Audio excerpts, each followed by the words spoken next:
নমস্কার বন্ধুরা, তোমরা কেমন আছো?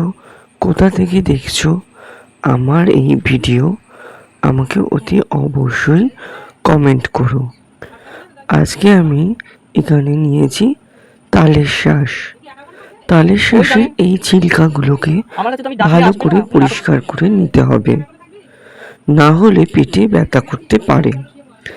এই ছিলকাগুলো অতি অবশ্যই সাবধানে আমাদেরকে পরিষ্কার করে নিতে হবে। আজকে আমি তোমাদের বানিয়ে দেখাবো তালের শাঁসের পুডিং।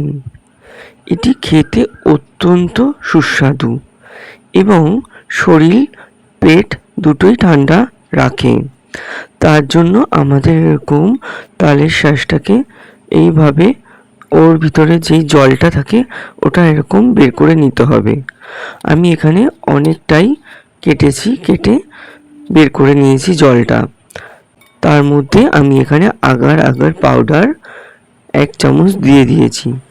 এটাকে ভালোভাবে নাড়িয়ে আমি একটা কড়াইয়ের মধ্যে দিয়ে ভালোভাবে এটাকে ফুটিয়ে নেব। দেখতেই পাচ্ছ কিছুক্ষণ ফোটানোর পরে আমি এখানে স্বাদ মতো চিনি অ্যাড করে দিয়েছি।